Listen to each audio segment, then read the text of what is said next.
Hello everyone, and welcome. We are very happy you are here with us today. This is a quiet space where you can relax and listen to simple English. You do not need to understand every word. Just listen, breathe, and enjoy the moment. Yes, welcome. If English feels difficult sometimes, that is completely normal. You are not alone. Today is not about grammar tests or perfect sentences. Today is about listening, feeling comfortable, and learning little by little. Before we begin, let me ask you a very gentle question. Think about your life for a moment. Do you remember something small from last week? Maybe a walk, a short conversation, or a cup of coffee in the morning. It does not need to be special. Simple moments are enough. When we learn English, we often forget that our own lives are full of stories. Every day, something happens. And when we talk about these moments, we are already using English in a real way. That is a beautiful thing. In this episode, we will talk about the past. Not in a complicated way. Not with difficult rules. We will use easy words and clear sentences. You can listen without pressure. You can pause if you want. You can listen again tomorrow. If you are listening from Spain or Latin America, we are very glad you are here. Take your time. Let the English come to you naturally. This is your moment to learn calmly, one step at a time. So, are you ready? Let's begin our conversation together. Alex, when people hear the words, the past, they sometimes feel nervous. It sounds big and serious. But in daily life, what does the past really mean? That's a great question. In real life, the past is very simple. It is just something that already finished. It can be 1 minute ago, this morning, or many years ago. If it is not happening now, it is the past. Exactly. When we talk with friends, we use the past all the time without thinking about it. We say things like, I worked late yesterday, or I watched a movie last night. These are normal, everyday sentences. And the past is not only for big events. It is also for small things. For example, I felt tired after work, or I cooked at home. These moments are short, but they are still part of our story. That's important for English learners to remember. You don't need exciting stories. Your daily life is enough. Your morning, your lunch, your evening, all of these are good examples of the past. When we talk about the past, we often use time words. Words like yesterday, last week, last month, or 2 years ago. These words help the listener understand when something happened. So, the past is not a difficult grammar idea. It is simply a way to share your experiences. Step by step, sentence by sentence, you can talk about your life in English, clearly and naturally. And that is exactly what we will practice together today. Now, Laura, I want to share a small story from my life. It is not a special story. It is just a normal day, but it is a good example of how we talk about the past in simple English. That sounds perfect. Normal days are the best days to practice English. Please go on.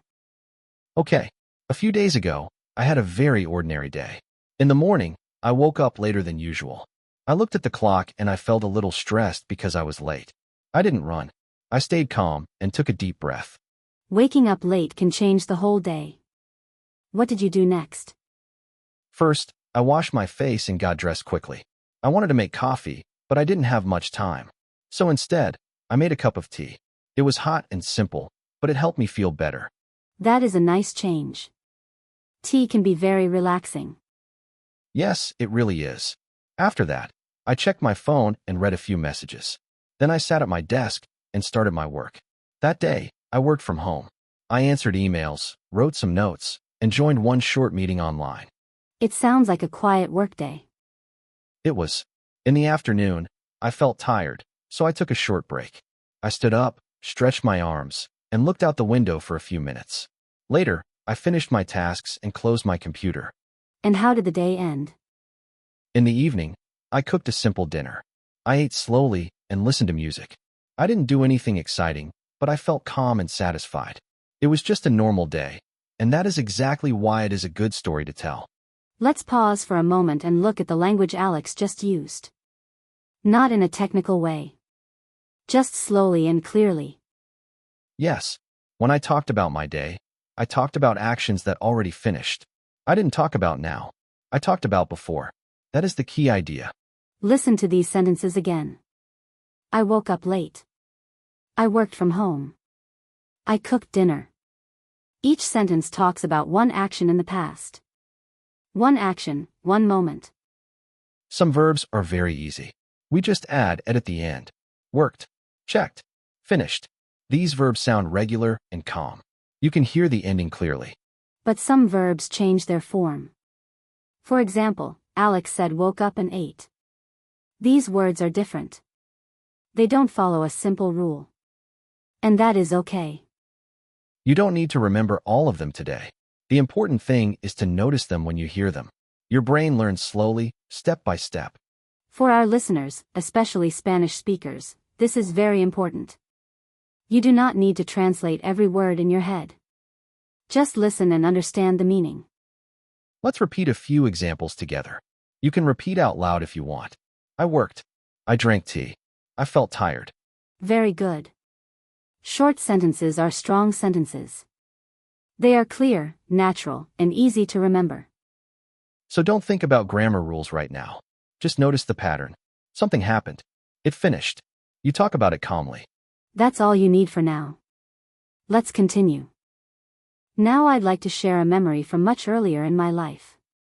It is from many years ago, when things felt slower and simpler. I'm listening. Stories from the past always feel very warm. When I was younger, I lived in a small place, far from busy streets and loud traffic. The days felt long, and the evenings felt quiet. I remember that after school, I walked home slowly. I didn't hurry. I enjoyed the fresh air and the sound of my footsteps. That already sounds very peaceful. It really was. At home, I helped my family with small things. I cleaned the table, washed dishes, and sometimes watered the plants. These were simple tasks, but they made me feel useful and proud. Those small actions often stay with us for a long time. Yes. In the evenings, we didn't have many screens. We didn't sit with phones or computers. Instead, we talked. We shared stories about the day. Sometimes we laughed, and sometimes we sat quietly together. How did you feel during those moments? I felt safe and calm. I didn't worry much about the future. Life felt clear. I didn't think about learning English or working or being busy. I just lived in the moment. That is a beautiful way to describe the past. Thank you. This memory is not exciting or dramatic. Nothing big happened. But it is important to me. And it is also a good example of how we talk about the past. I used simple words. I talked about actions that finished. And your story shows something very important. Yes. Our memories do not need to be perfect. They just need to be honest. And when we share them, we practice English in a very natural way.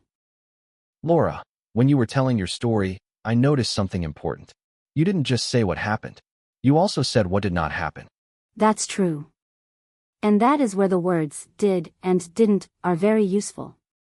They help us ask questions and talk about the past in a clear way. For example, I can ask you, did you feel happy during that time?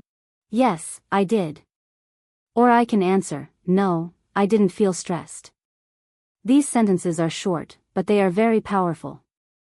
And we use did for questions. Did you live there for a long time? Did you enjoy those evenings? We don't change the main verb. We keep it simple. Exactly. And we use didn't when something did not happen. For example, I didn't worry about money. I didn't use a phone very much. This is very helpful for English learners, especially Spanish speakers. You don't need many different forms. One word, did, helps in many situations. Let's listen to a few examples again. Did you like it? I didn't feel afraid. Did you stay there long? If you make a small mistake, that's okay. People will still understand you. Communication is more important than perfection. Yes. When you speak, focus on the message, not the rule. Your English becomes stronger when you use it naturally. And with did and didn't, talking about the past becomes much easier and more relaxed. Laura, after sharing these stories, I'm thinking about something.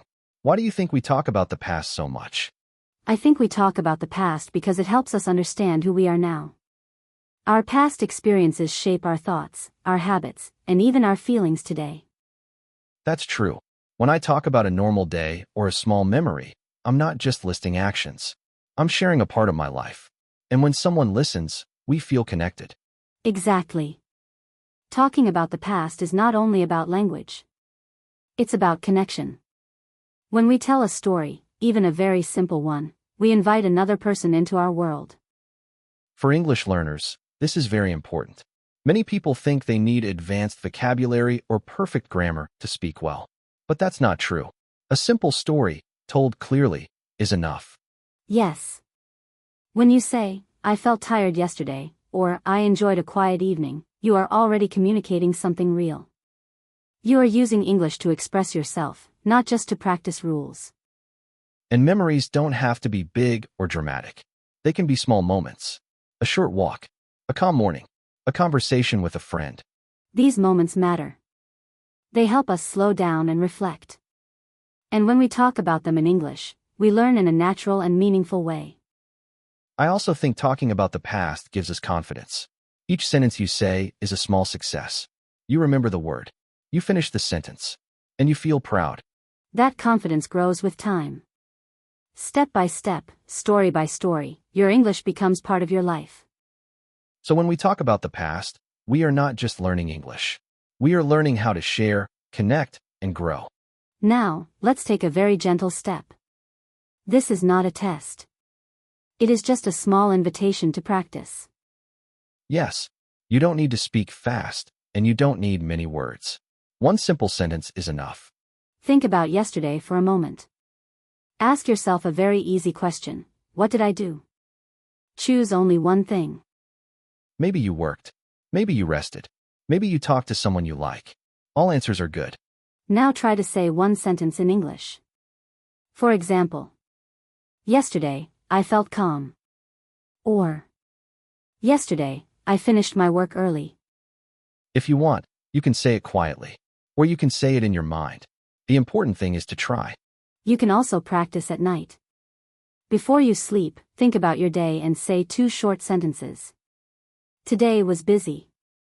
I learned something new. This kind of practice is very natural. It fits into your life. You don't need a book or a long lesson.